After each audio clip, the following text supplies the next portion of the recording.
The first time I saw her, I knew she was trouble.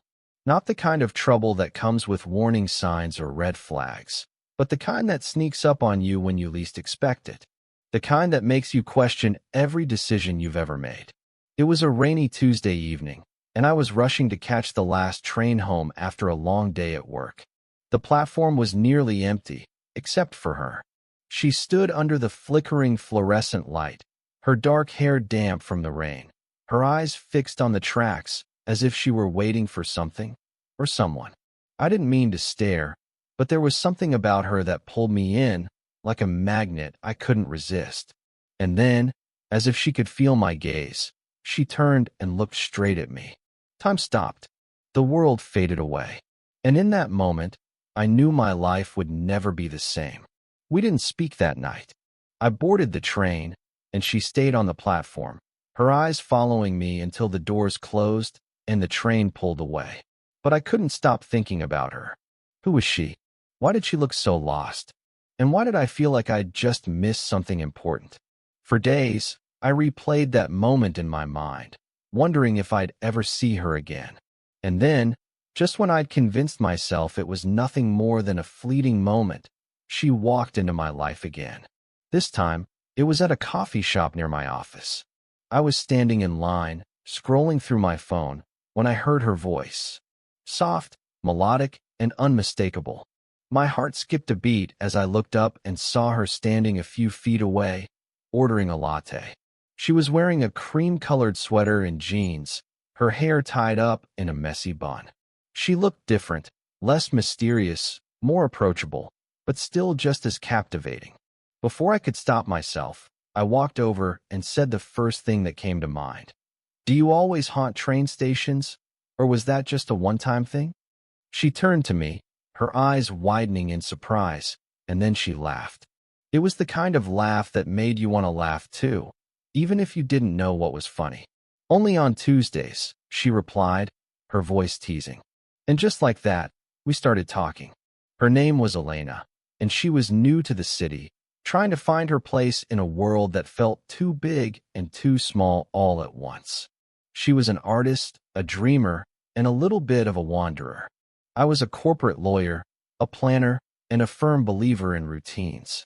We were opposites in every way, but somehow it worked. Over the next few weeks, we spent almost every day together. We explored the city, trying every coffee shop and bookstore we could find. We stayed up late talking about everything and nothing, our conversations flowing effortlessly, as if we'd known each other for years. She told me about her dreams of traveling the world, painting landscapes, and living a life without regrets. I told her about my fear of failure, my need for stability, and my secret desire to write a novel. With her, I felt like I could be myself, flaws and all. And for the first time in my life, I felt truly alive. But as much as I wanted to believe we were meant to be, there was one problem: timing. Elena was leaving in a month. She had a one-way ticket to Paris, a dream she'd been chasing for years, and nothing, not even me, was going to stop her. I tried to be okay with it. I told myself it was just a fling, a beautiful moment in time that would eventually fade. But the closer we got, the harder it became to imagine my life without her. And then, one night, as we sat on the rooftop of her apartment building, watching the city lights flicker in the distance, she turned to me and said the words I'd been dreading. "I don't want to leave you." My heart ached as I looked at her, her eyes filled with tears, her voice trembling with emotion. "Then don't," I whispered, my own voice breaking. But even as I said it, I knew it wasn't that simple. Elena had worked too hard, sacrificed too much, to give up her dream. And as much as I wanted to be selfish, I couldn't ask her to stay. So, instead, I held her close and promised her we'd figure it out. But deep down, I knew the truth. We were running out of time. The day she left was the hardest day of my life. We stood at the airport, holding each other as if we could somehow stop the inevitable. "This isn't goodbye," she said, her voice barely above a whisper. "It's just, see you later." I nodded, trying to believe her, but as I watched her walk through the gates, I couldn't shake the feeling that I'd just lost something irreplaceable. For months, we tried to make it work. We texted every day, called each other every night, and even planned visits. But the distance was harder than either of us had anticipated. Time zones, busy schedules, and the weight of our separate lives slowly pulled us apart. And then, one day, the texts stopped. The calls became less frequent. And before I knew it, we were strangers again. Years passed, and I tried to move on.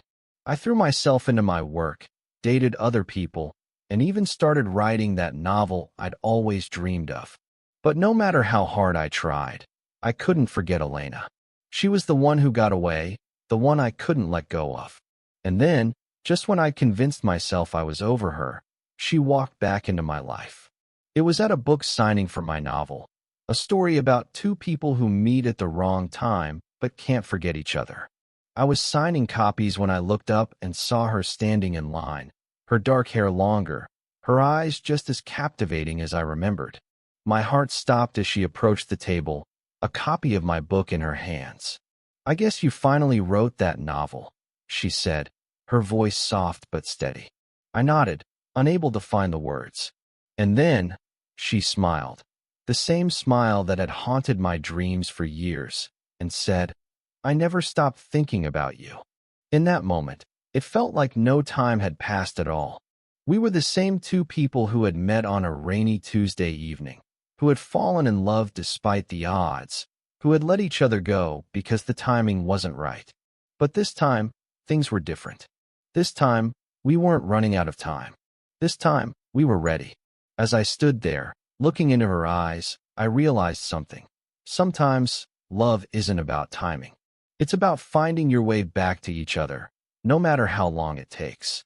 And as I reached for her hand, I knew I'd finally found my way home.